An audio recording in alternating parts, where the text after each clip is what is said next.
We're live. Hello, everyone. Hello. Rodolfo, do you need to ask? We had a question right as we were going live. Do you need to ask a question? No, but I'm okay. It was about the screen and sharing, but I think that I will figure that out. Okay. Well, we'll help you 100%. So, hello, all of you from joining us. It looks like Letitia's here from Portland, Oregon, and she's pre-op. Yay! I've talked to her before. Hi. At least I think it's the same. It's either Letitia or Letitia, but we got pre-op people on here. Oh, and Jessica. It's either Letitia or Letitia. Let me turn down my volume. We're live on Facebook, so that's awesome. If you're joining us on Facebook, say hello.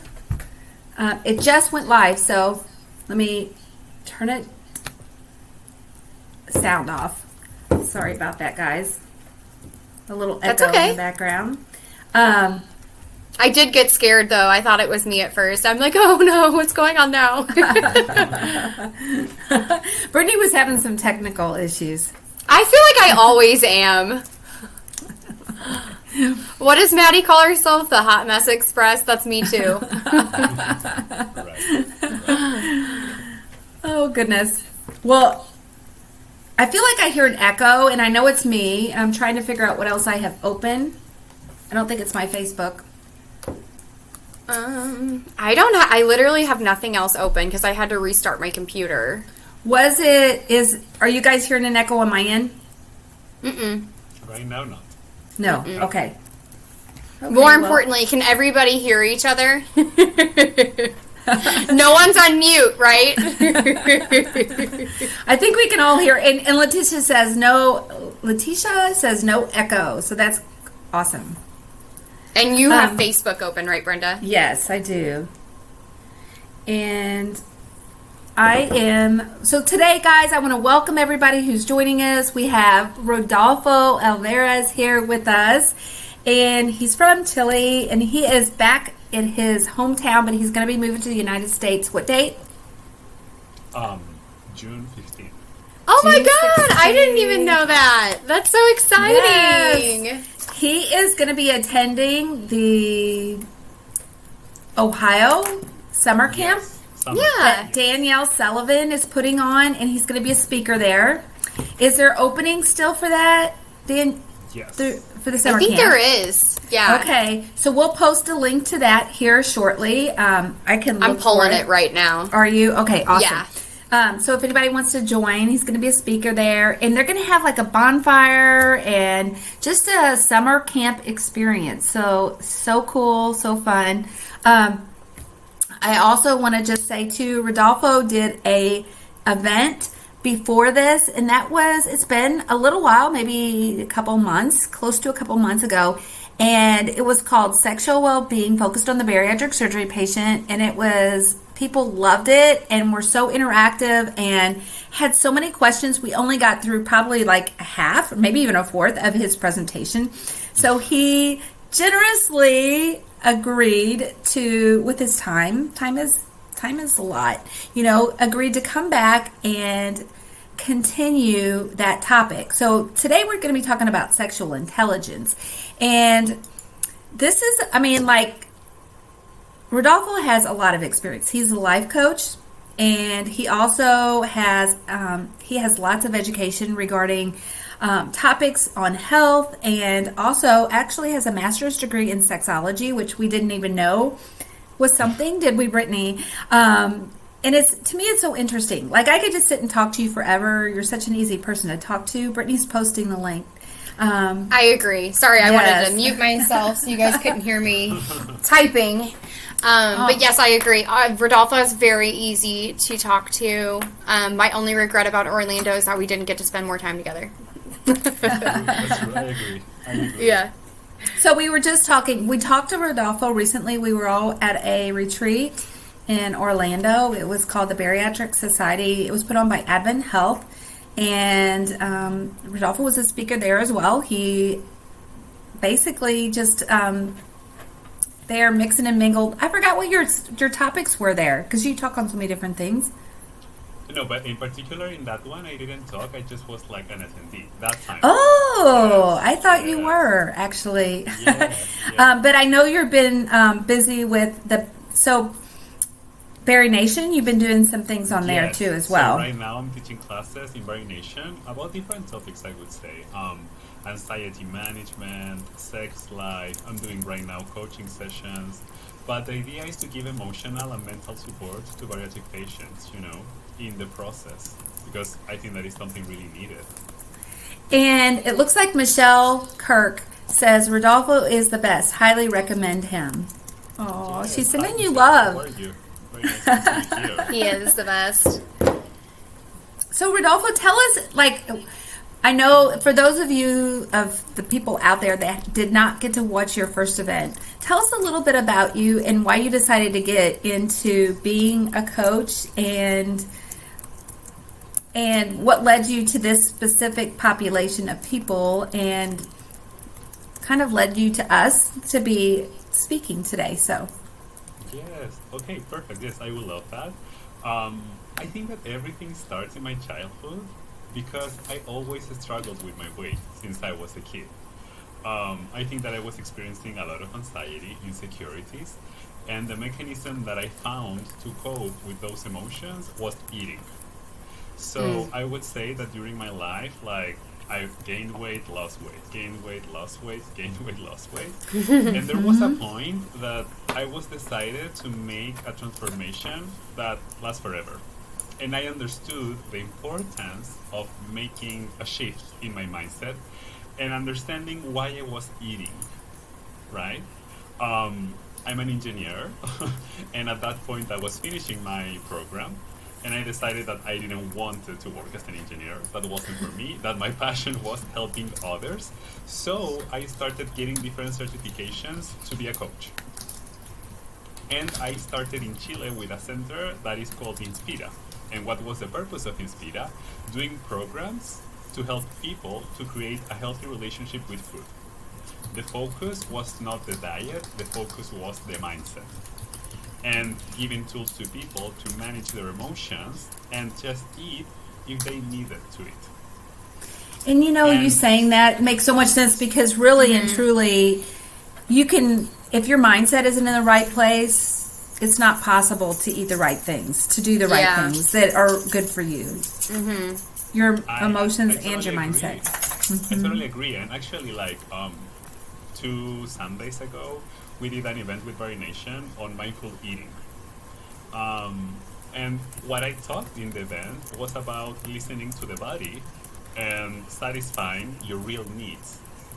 And the only lesson was before eating, take your time and connect to your needs. And I think that is something that sounds very easy to do or basic, I could say, right? But it's something that we don't do.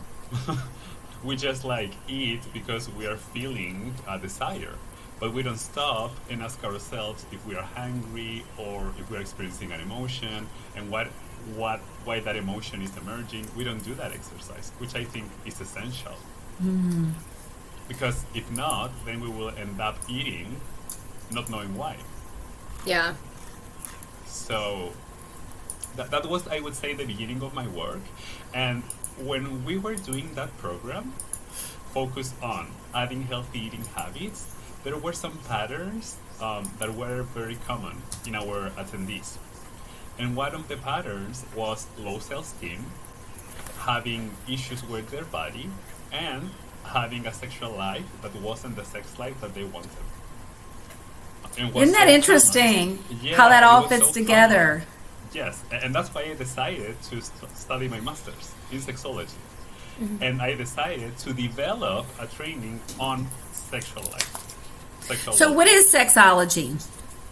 So what I studied was about understanding the mindset related to sexuality. That's it. I think that we live, and I will talk about this later, but we live in a context that promotes some sexual norms and promote a sense of normality, and that norms tell us what is right, and what is wrong, and what we are supposed to do or not do when it comes to sexuality. And what sexology does is to just understand and comprehend us as individuals and understand that we are all different. And we have different particularities, right? And we just need to accept them. Instead of defining norms that at the end of the day tend to produce anxiety or stress when we're having sex and we end up not enjoying the encounters. So sexology is about like understanding the vision that we have right now on sexuality. That's about. I'm just taking all that in because it's a lot. It's there's there's a lot there. Brittany, I don't know if you saw the comments section. Okay. Somebody was asking about typing. Oh, I wasn't typing. It says Rodolfo is really quiet compared to you both. So maybe they're having a hard time hearing. Like, bring the microphone close. Maybe. Yeah. I can turn my volume down a little bit too. Maybe that's it. Yeah. Me too. Yeah, if you guys are having trouble hearing, let us know. Yes, please. Thank you. So basically, let's get started with this topic and kind of like move into kind of where we left off with the last session. And guys, I posted the link to Rodolfo's first part 1 Live, of this too. It's up at the top of the chat box, but for those on Facebook, I'll re-share it there too as well. Okay. Perfect. So I will share my screen. Yes. Are you able to watch my screen? Yep, I can see the first slide there. Okay, perfect. So today we're going to continue with the second part of the topic, and we will talk about sexual intelligence. Okay. And I think that there's a vision about what is sexual intelligence, and I think that the first that we need to do is to debunk that vision, okay? A lot of times, people think that core intelligence in terms of sexuality are people that have a great performance, right? That they can have a lot of orgasms, that they always have sexual encounters that are perfect. And in reality, that's not sexual intelligence. Actually, sexual intelligence is about learning how to enjoy your sexuality when things don't go in the way that you expect, right? So we talked the other time about all these norms that exist. That, for example, if we have sex, that needs to include penetration, or that the orgasm is the goal of the sexual encounter, or that there's like a sexual frequency, which is the one that people should have. For example, I should have sex like 2 times or 3 times a week. There was a length of the sexual encounters too. So we have all those rules that tend to shape our sex life. And I think that sexual intelligence is related to understanding that things will not be in the way that we expect and enjoying anyways. That is what sexual intelligence is. Okay? And when I explain this concept, what I do is share what happens in our brain when we are having sex or when it comes to sexuality. So I will show you now a picture of our brain, and I will define 3 levels of the brain. Okay? One is the lower brain, the other is the limbic system, and then we have the upper brain. So the lower brain is associated to our impulses. So let's say, for example, that I'm walking by the street and I see a person and I like that person. I find this person attractive. That impulse will be perceived at the level of the lower brain. Okay? It's a basic need. The same happens, for example, with hunger, when we are tired, when we're sleepy, when we are thirsty and we need to drink water, etc. Basic needs. Then we have the limbic system, which is associated to our emotions. So for example, let's say that I'm experiencing anxiety. That is an emotion that is perceived in that second level of the brain.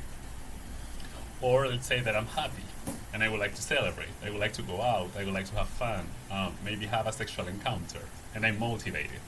that feelings are perceived in this second level of the brain. And then we have the upper brain, which is associated to our thoughts. So, for example, maybe I think that I'm not attractive. Or maybe I think that I'm bad in bed, that I have bad performance, that no one will like me, right? That I need to make others happy and I'm the last person. I'm not important. All those thoughts happen in this third level of the brain, which is the upper brain, okay? When we are having sex, these levels interact. And what do I mean with this? For example, let's say that I'm with my partner, I'm having fun, I have a high level of arousal, so I will feel a high impulse. And let's say that at some point, my partner touches a part of my body that I don't like. Okay? And maybe in that moment, there's a thought that will be triggered, which could be, I'm not attractive. And that will produce or generate a sense of anxiety. So my brain was happy, I was having fun, I was enjoying, but then the upper brain came up with a thought which was, I'm not attractive, and that triggered an anxiety response. So maybe after that, I'm experiencing insecurity, anxiety, and I disconnect from the sexual encounter, and then I can continue being in the present. Okay? So we need to understand that our thoughts and our emotions play a key role when it comes to sexuality. We will not be able to enjoy if we are thinking about our performance, if we are judging ourselves, if we have fears, for example, of abandonment, rejection. We're not going to be able to enjoy it. Actually, we will tend to disconnect from the sexual encounter. That's what will happen. And that's why it's important to develop the sexual intelligence. Okay? So, I would like to know if I'm being clear. Please. I think so. I don't have any questions so far. I didn't see it on Facebook. Brenda, do you have any questions yet? No, there was just somebody asked about the sound, and they said they hear, but Rodolfo's volume is different. That was after you adjusted. So I don't know if there's maybe nothing else you can do, but that was related to sound versus actually questions. There's no questions on there. So I don't know if there's anything else to do about the other, but really so I'm just going to kind of paraphrase what you said and kind of go back to make sure that I understand. So basically what you're saying is there's different parts of the brain, and those different parts of the brain can kind of attribute to what's going on whenever you're having a relationship with someone. It's your thoughts, your emotions, and then also kind of the physical part. And depending on all of those levels is going to attribute to your overall experience. Like if you have a little voice in your head that's saying, I'm not worthy of having this relationship, I'm just here to please the other person, then it's a lot more, it's about the intimacy involved with the relationship, the sexual relationship, rather than just what the act of whatever you're doing. Yes, and I would like to add, given what you're saying, because all these three levels of the brain are interacting, and what I've seen in these years is that what people tend to do is to bring their emotional blockages or I would say patterns or limiting patterns to their bed. And I would like to elaborate more on this. So for example, let's say that I'm a people pleaser and I define myself as a people pleaser. So maybe in bed, what I do is just being focusing on the other person and then disconnect from my needs. And maybe I'm not aware of what my body is experiencing or what am I experiencing, and I just pay attention to the other person and give pleasure. And what happens after that in the long run is that probably the vision that I will have about sex will be a vision that will not be attractive. Maybe sex will turn into an obligation. Or it will be a space where I feel that I can't be free or I can't communicate my need. right? And I work with a lot of people that ask for help and they think that they have like a sex problem or a sexual problem. And in reality, what is happening is that the pattern of behavior that they have that affects other areas of their lives is showing up in bed. So true. That makes sense. I Yeah. never thought about it that way, but it does make sense. So, for example, let's say that I'm a controller, right? And I like things to be the way that I want. And I would like the sexual intercourse to have a duration, and I like my body to react in a specific way. So, for example, if I'm a penis owner, I like my penis to be hard, or maybe if I'm a vulva owner, I like to lubricate or be like excited in a specific way. And then when things are not working in the way that I expect, I start experiencing anxiety. Yeah. And I start judging myself, and I start feeling like powerless because I don't have control of the sexual encounter.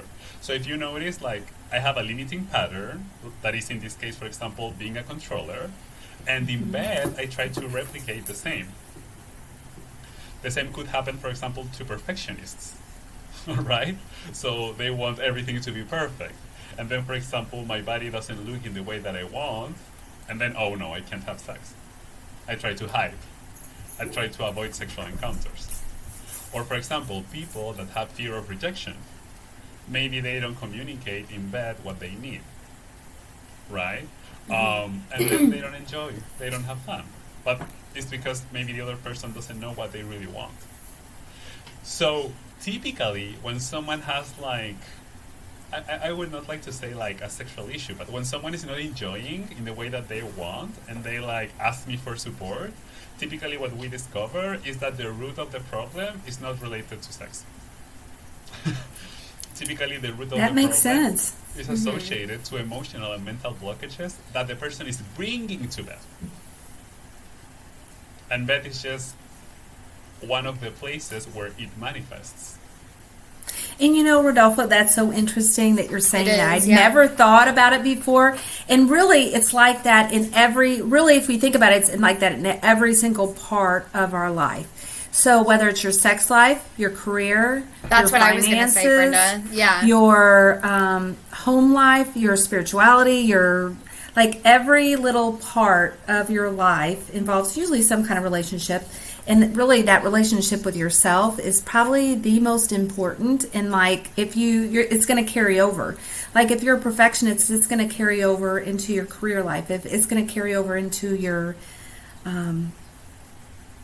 finances, it's going to carry over to your sex life. It's going to carry over to every single part. So that is so enlightening to remember, because if there is an area that maybe you don't feel satisfied in, whatever area,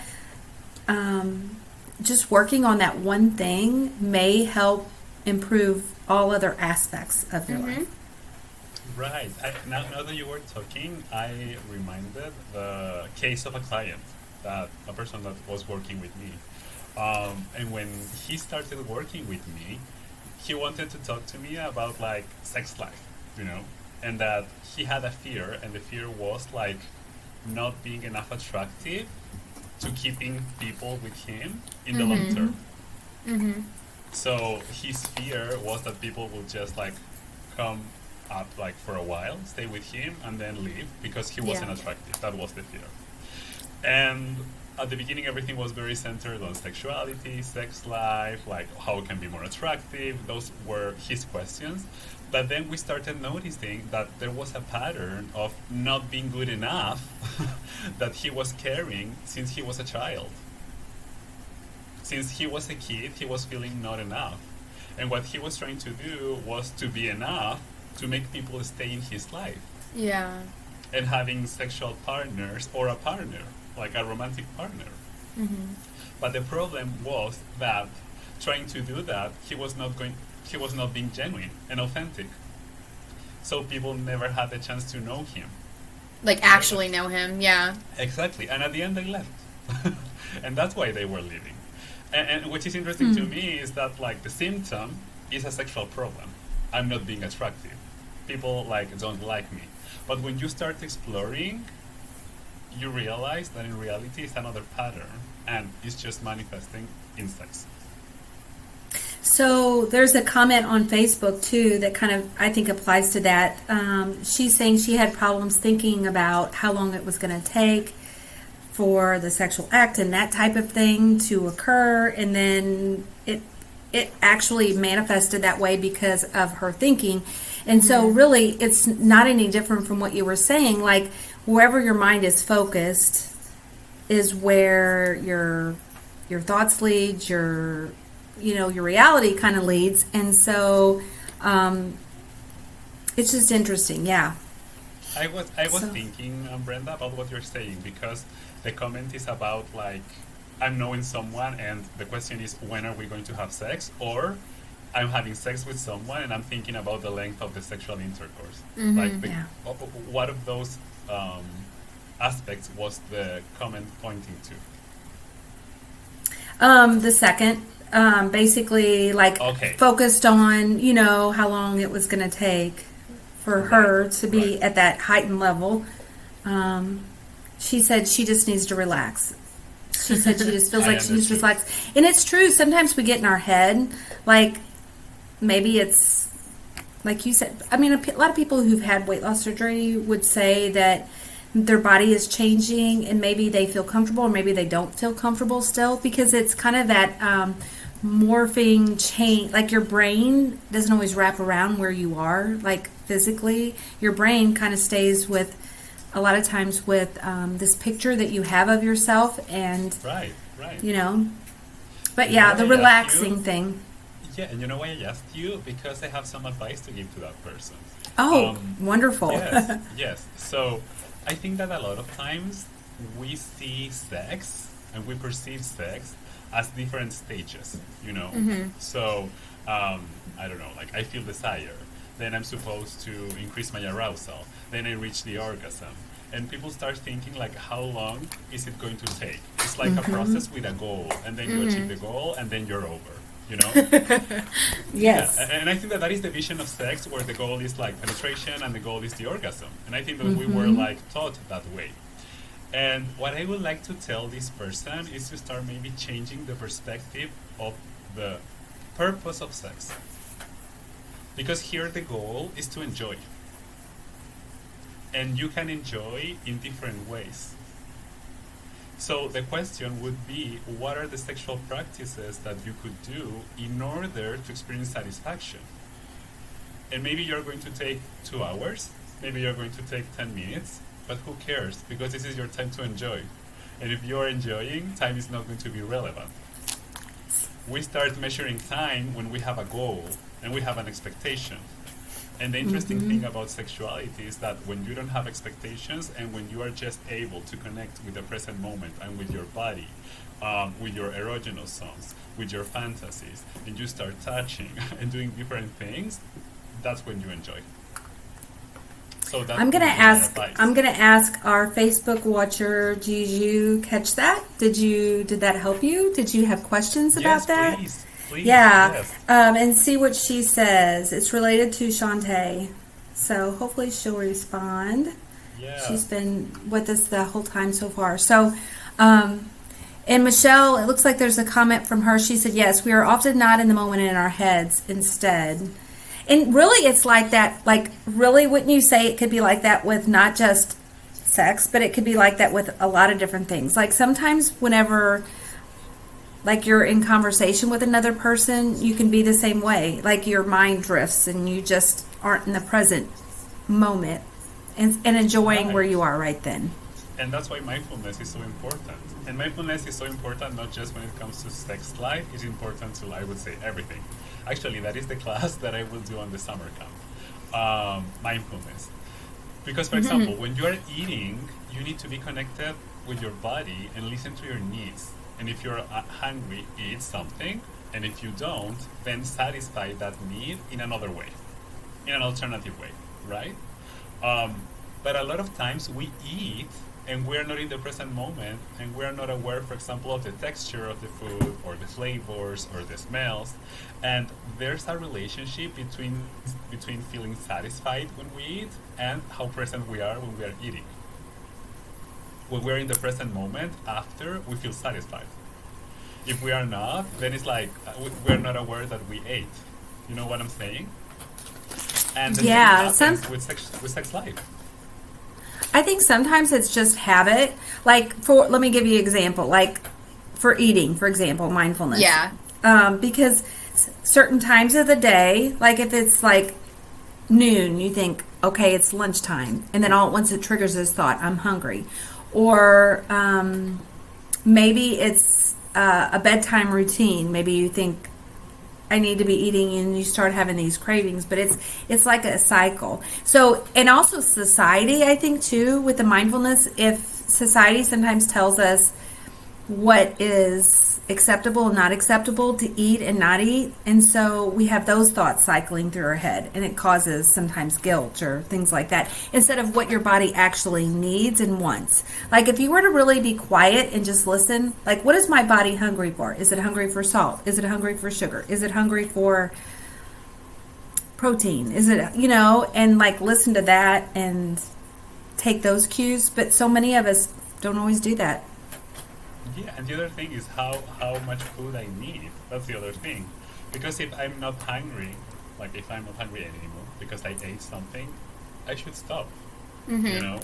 And maybe I'm trying to find pleasure through food, but I could do other things to get pleasure. And that is the invitation, I think. But in sex life, I think that something similar happened. Because, for example, people have sex, they are not in the present moment.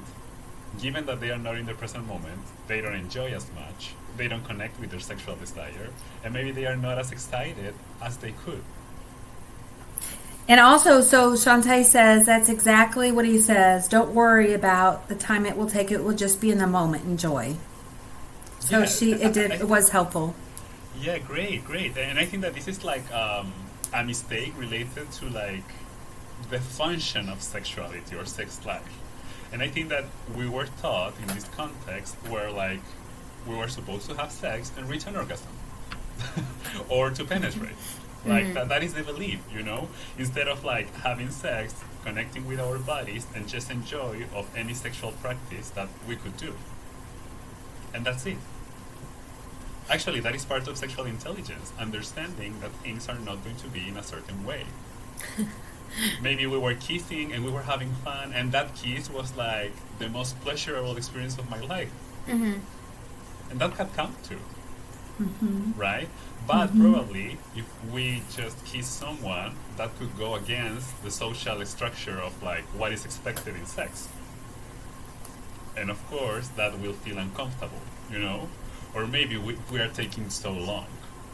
Or maybe if we don't want to do something, right? Or maybe if we are not like having sex with the frequency that is expected neither. We are the ones that are supposed to design the sex life that we want. We are the ones that define the rules, And if I'm taking a lot of time, maybe it's because I'm not like getting excited or increasing my arousal because I don't know how to do that. And maybe I'm not doing things that increase my level of desire. And that's the issue. And maybe I should just like explore myself more and connect with my fantasies. So when you're saying that, it just makes me think, like, I think a lot of times people, they talk to their friends, they watch movies. Yeah. Basically society, the community that we're around, and they hear what they think is supposed to be the acceptable thing. And so that's where they base their ideas and thoughts of what experiences should be like, instead of just paying attention and being that. Were you going to say something, Brittany? Brittany, you were going to say something? Yeah, no, I was just going to say I totally agree. And it kind of goes back to that, what we were talking about earlier. It's more so about living in the moment and not, like having this idea of what something's going to be and then just kind of being let down, I guess. It's more so just enjoying the moment and being in it, Right, and doing whatever you want, given what you're feeling in that moment. Given what Brenda said, I would like to share something. Brenda, Yeah. you're so good. Like, you were connecting, like, the dots. Boom, boom, boom. Because we are immersed in a Oh, context yeah. that promotes different visions of sexuality or the sex life that we should live, right? So, and this is interesting because this is a process that is happening all the time. Like, since we were born, we have been absorbing information of the context. Okay? So, for example, there are things that we learned from our family. Maybe our parents gave us a vision of sex.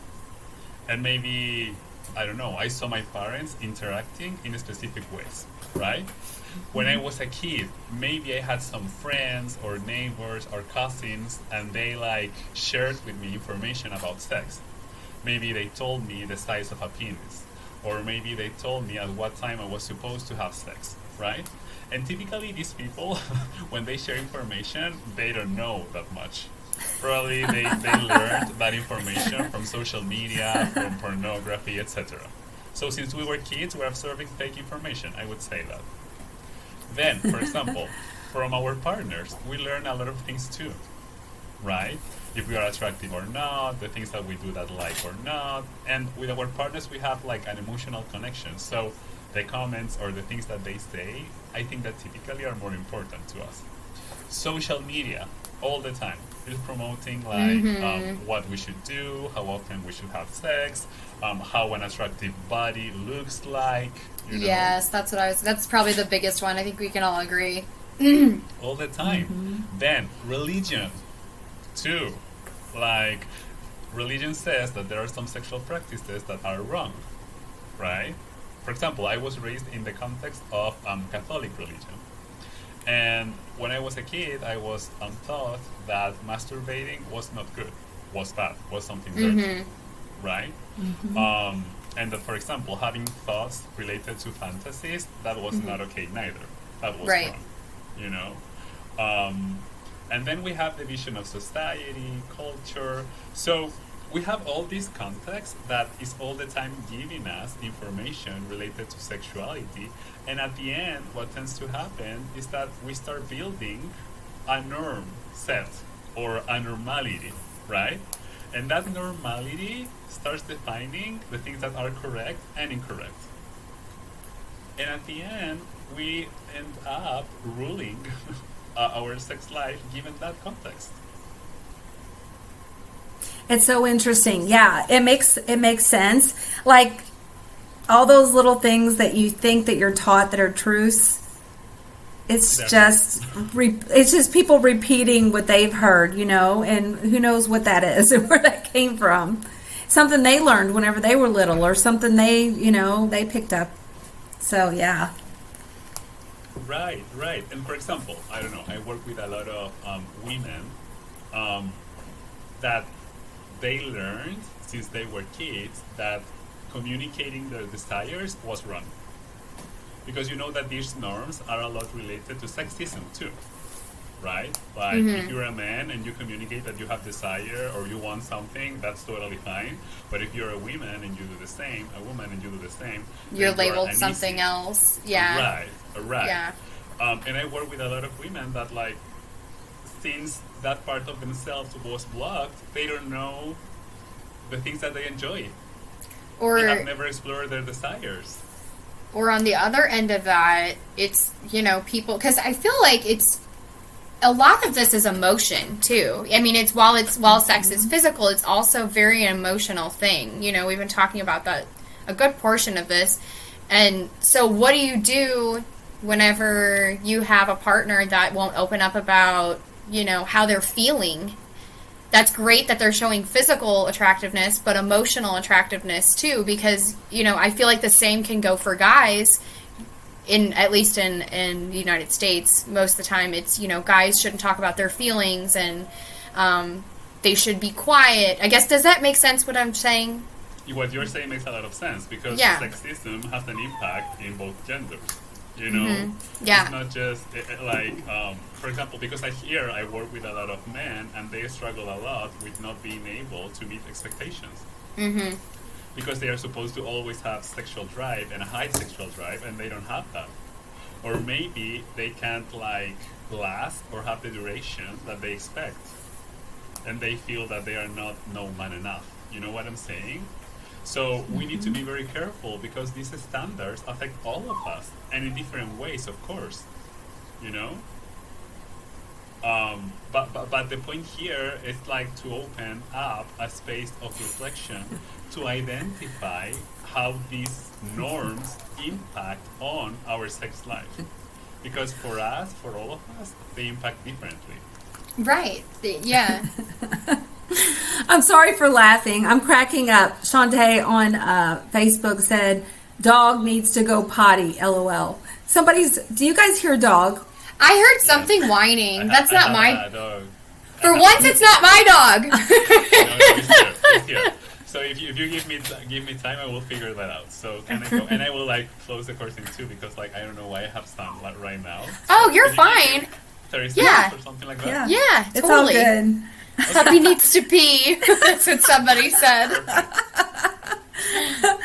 Oh, that's so cute. Yeah, he's kind of. He might have. I don't know if he went off screen to go take care of that problem, or if he's coming. Hopefully, he's coming back. But He'll be back, I'm sure. oh, that's funny. Yeah, usually Brittany It's my has her dogs. animals. She has all kinds of animals. She has her Leonard. Is Leonard Yeah. there today? I don't know where he's at, actually. I usually don't film in this room. Oh, So he's probably They in don't the know where to find you? basement. He's probably in the basement trying to find me.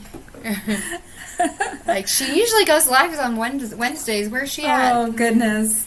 You guys, so if you don't know who I'm talking about, I have this cat, and he is something.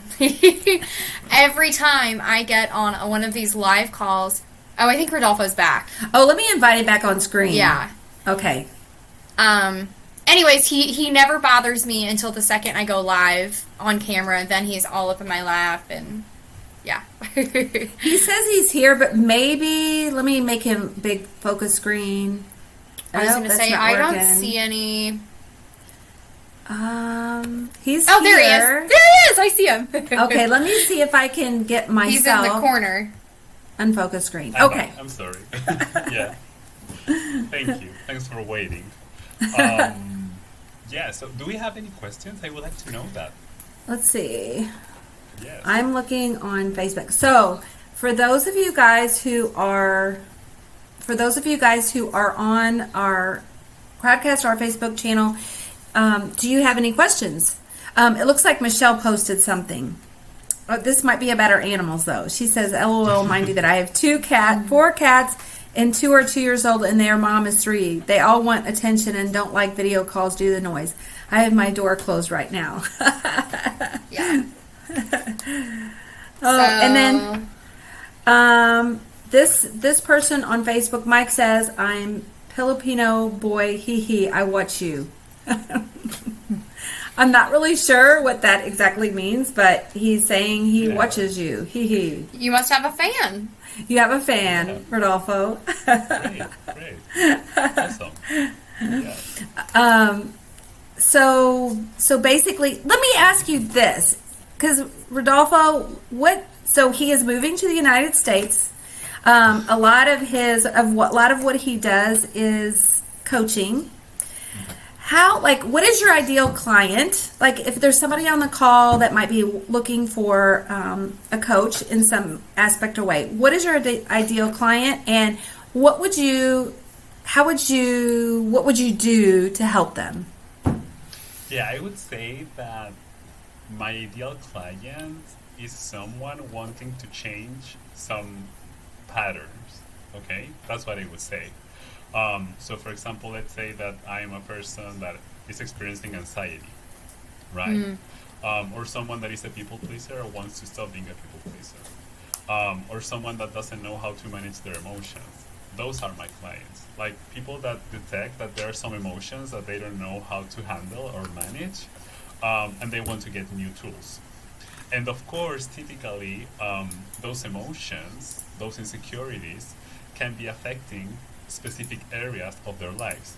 For example, sex life. Or people that are in a stall because they were losing weight, but then there are some emotions that are emerging, and they don't know how to manage those emotions, and they are sabotaging themselves. You know? So I would say that my ideal client are people that want to change their mindset because they want to feel better. That's it. And they want to have tools to manage their emotions. And that those emotions are affecting their wellness. Yes. There is a question that's being posted. It's kind of personal, but she says, sorry, TMI. Basically, what she's saying is, she says, do you think that being able to orgasm multiple times after weight loss surgery is happening for a reason, because it wasn't like that before? Like, after having weight loss surgery. So the surgery itself doesn't do anything. Do you think it's a hormonal thing? Do you think it's because you're more confident? What would you say related to that? So, answering that question and understanding what could have happened is hard, okay? And I will explain why it's hard. Because I think that after surgery, there are a lot of things that start changing. Your body starts changing. Your security starts changing. And all of those things can affect the levels of desire and arousal of the person.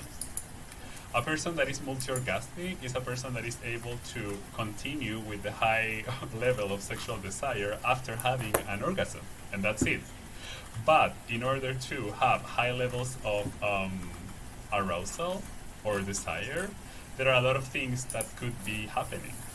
Maybe your emotional skills are better today, or maybe you learned how to connect with your body and the erogenous zones better.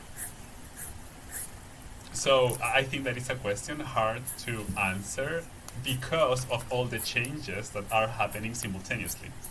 Does that make sense? Mm-hmm. Yeah. 100%. There's just too many variables going on to determine which one exactly it could be. And honestly, it's fair to say that it could be a combination of all of it. Yeah, or maybe today you're stimulating better. And when I say better, what I mean is like stimulating zones that in the past you were not stimulating, you know? Or given that your body was different, you were not stimulating, right? But the interesting thing here, I would say, from the sexology perspective, is to understand that every day we're changing. So the person that I'm today in terms of my sexuality is not the person that I will be. So being able to do things in the future that I was not able to do is something that could happen. In the same way that you are not going to be able to do things tomorrow that you're able to do today. Because this changes all the time. And the more you learn about yourself and the more that you know your body, the more that you're going to be able to enjoy. She said great answer. That really helps. She said thank you. So that's great. You know what? We're kind of getting close to time. I'd say, Rodolfo, do you want to have any points that you want to summarize and share? And then also tell them also how they can get a hold of you and schedule some time together if they have some kind of something they'd like to talk about or share or Yes, that type of thing. What is interesting that I haven't shared about sexual intelligence yet, but that's okay. Really. So I would like to elaborate a little more on that, and then I close. Yes. Is that okay? Yes. Yeah, perfect. 100%. Yes. Okay. Yeah, because I haven't explained what it is. So let's talk about sexual intelligence. Give me 1 second, please.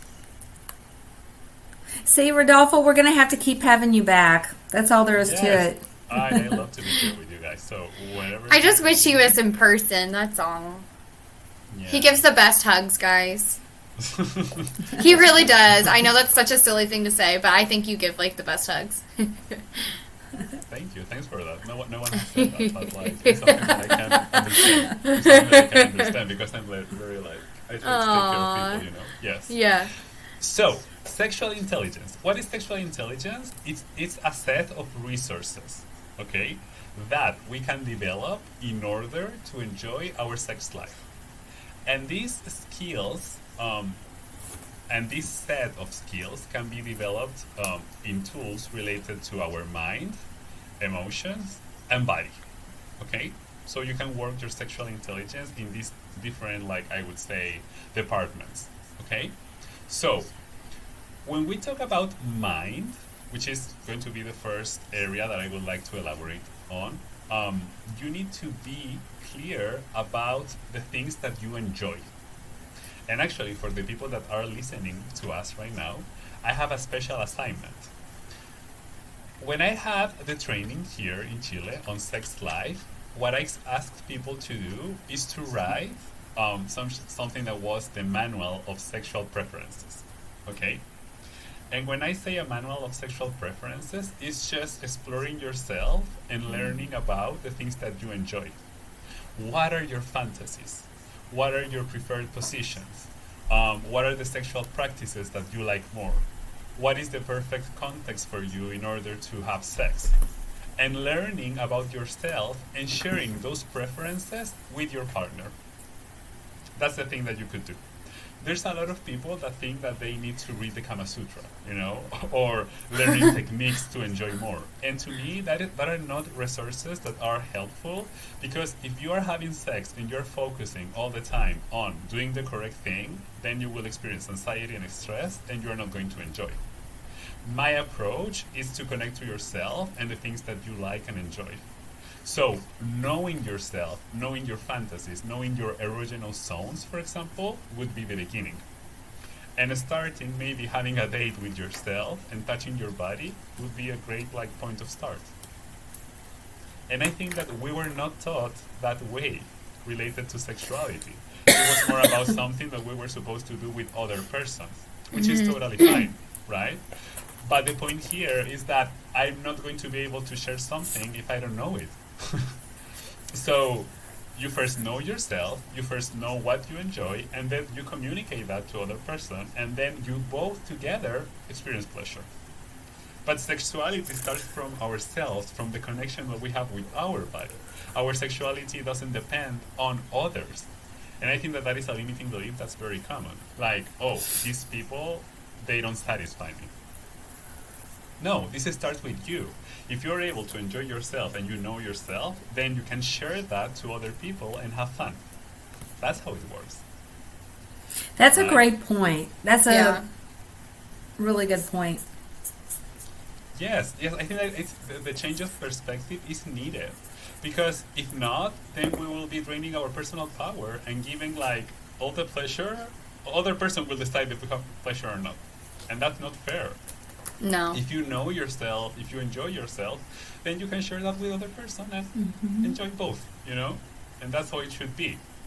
And that's why I go back to this point of if you would like to increase your sexual drive today, your sexual arousal, you need to learn about your body and the things that you like. Because a lot of people think that they have a problem. For example, I have low sexual desire, but they don't know themselves. So how are you going to have high desire if you don't know what you desire? That's not feasible. You just first need to start knowing yourself, learning about you. And with that, being able to start managing this desire. Does that make sense? Yeah.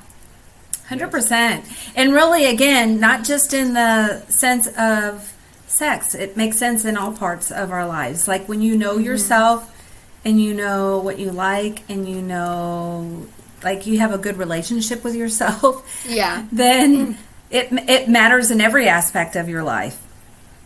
Right. Exactly. And for the people that attended today's class, I think that the most important thing, or a homework that they can have as a takeaway, is to explore themselves. Connecting to their desires. What are their erogenous zones? What are their fantasies? What are the sexual practices that they enjoy more? And after knowing that, start creating that and bringing that to their sexual encounters. I'm laughing simply because I'm thinking, okay, if I made this list and left it at my house, I don't have kids there anymore, but if my husband found it, he'd be like, man. I mean, I just think it's just funny because it's not something we often just openly communicate to other people. You just we do. I'm looking at comments here. It looks like there's just one other comment. Shantae, this is not related to just what you said, but Shantae said, "Come to Springfield and I'll give girl, I'll give you a good hug. So she was talking to Brittany. So does anybody here have any questions, whether on Facebook or Crowdcast, have any questions for Rodolfo regarding sexual intelligence? Yes. Anything? I have a personal question. You're moving to Miami in a couple of weeks? Yeah, to Miami. Okay, so Brenda and I will have to come see you. Okay, perfect. Do you usually work, like when you're working with a client, Rodolfo, do you work remotely or do you work in person? That's another good question. At the beginning of the pandemic, I do everything remote. Remote. Okay. Yeah. So should I pull up your website? Share that? Yeah, actually, I would like to share something, can I? Yes. Yeah. Yes. So, I don't know if you remember, but the last time I invite people to schedule a free discovery session. Do you remember Oh, that? yeah, I do. So, today I have 3 more slots available for the people that attended this live broadcast. That's so what sweet. What is a discovery session? Like, basically, you will have an objective. Like, you have an area of wellness or well-being that you would like to improve. Let's say sex life, or maybe you would like to create a healthy relationship with food, change your eating habits.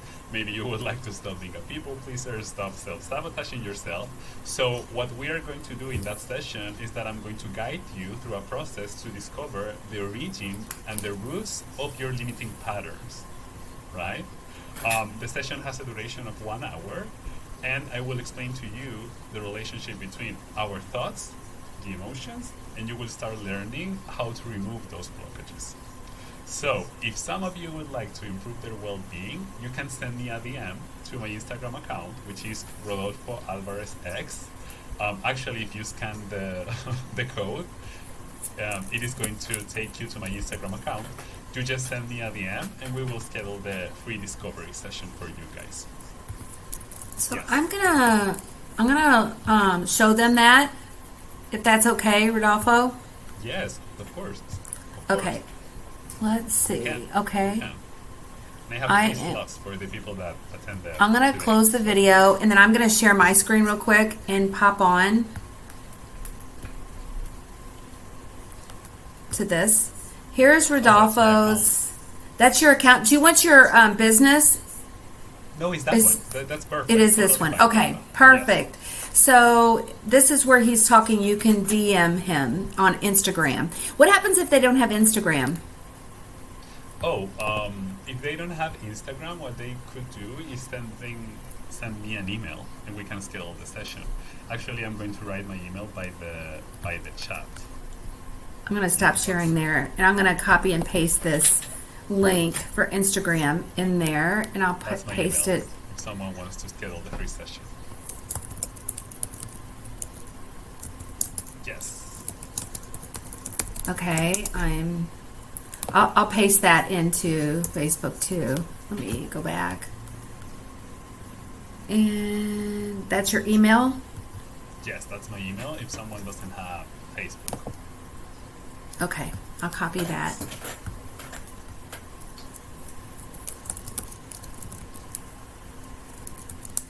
Email, okay, got it. And that is perfect. So anything else, closing thoughts before we're going to actually share something with ProCare here, our sponsor too as well, but I want to make sure that we have all questions answered, and if you have anything else that you wanted to say in closing, Rodolfo. I would say that, I don't know, to close, invite people to enjoy more. That's like my invitation. I think that a lot of times we think that sex life is something that should work itself. That is something that just happens. But in reality, sex life works the same way as like cultivating healthy eating habits. Like, we need to invest, and we need to think about our fantasies and think about what we would like to do and maybe plan, etc. And then we're going to enjoy. And I feel that is something and a pleasure that we deserve to have. So take your time, invest in that area of your life, and you will see that you will have a lot of benefits in other areas, like, for example, self-confidence, feeling well, dealing with energy, etc. Meaning, give importance to your sex life. That's the message. The bottom line. Yes. You know, it's one of those things. It's a great reminder because sometimes we forget that what things are about. You know, it's about enjoying and about having fun. And so thanks for the reminder. We all know that. It's just a matter of remembering.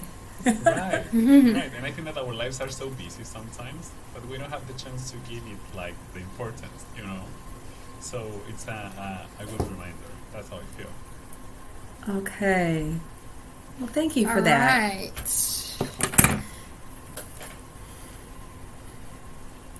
Let's see. Okay. Do you want me to share that, Brenda? Either way, Okay. I have it pulled up too. What are you going to share? We're You gonna guys see it? surprise you. We're gonna surprise you. Surprise. We see it. Okay, perfect. So, guys, we're starting a new thing. I'm not sure if Brenda probably has said this multiple times, actually. So at the end of every live event, we're going to present you guys with a problem, and then we're actually going to turn around and give you guys a solution, too. So as you guys know, these events are sponsored by ProCare Health. And before I say anything else, I just want to thank Rodolfo for setting aside the time and being with us because he is very busy. So I want to thank him for doing that. And I hope you guys have a great time at summer camp, too. And then, so this week's problem is love our ProCare Calcium's flavors, but are you wanting some more variety? We got you covered. Oh. Da, da, da, da. It's our new mocktail flavors, guys. So Rodolfo, actually, did you try these in Orlando? We had them there. No, I think that I haven't. Yes. They're really, really good. So guys, these are available in samples if you would like to try them. I'm going to show you where to get those in just a second. But our new... So it's the same formula as our old calcium chews. So if you loved our original flavors that we had, then you're going to love these too because it's the same formula. It's the only all-natural calcium chew in the market currently. There's 500 milligrams of calcium and 500 IU vitamins of D3 in there as well. And we paired it with some probiotics, so it's perfect for your gut health. The flavors come in lemon drop, gin and tonic, and strawberry daiquiri. So just to be clear, if you order a bag, it is a variety bag. So it comes with all three flavors in one 90-count bag. I hope that makes You sense. said gin and tonic? You said Gin and tonic, yeah. That sounds awesome. Yes. My favorite was the lemon drop. And then I'm going to go to our website real quick and just show you guys how to get a free sample if you want to try them.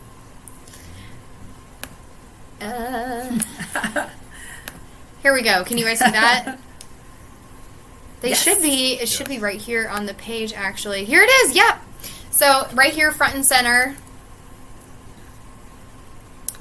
This is only available in a 90-count bag too. I did get a couple of questions if it's available on 30-count. Right now it's only available in a 90-count. But if you would like a free sample, you're just going to click the free sample link up here at the top of our website. And I'll make sure to add this link real quick into our Crowdcast channel. And then, Brenda, can you post that for me on Facebook, please? Thank you. So if you would like to try any particular flavor, then you would just put that information here. Like, you know, maybe you want to try the gin and tonic calcium chew. You can just type in what you would like to try here, but each vitamin pack is going to include a capsule, a chewable, some form of calcium, and some form of protein too. So, and I think Brenda's posting the links on excuse me, I think Brenda's posting the links on Facebook now, so just bear with us and we'll get that added here shortly. And that was my little surprise that I had. I don't have anything else to share right now anyway. Yeah, I think we have everything. We've kind of summed it up. Rodolfo, I'm going to be sending you a note after this so that we can talk more about some things, maybe set up some more dates. And we will, we appreciate so much all of this. It just, to me, it just, whenever talking about all this just makes me excited about sharing all this information, because if you kind of help people like know more of themselves and connect more to themselves and encourage that, it just is a wonderful thing. Right. Yeah, and like It's the best thing you to can do stop, for right? yourself. Yeah, to stop and like learning new tools to just enjoy more of your life and your wellness. Yeah. Yeah. So thanks for inviting me. Yeah. Of course. You're welcome back anytime. Thank you. Thank you. Yes, yes. Well, everybody have a, yeah, in Miami. Yeah.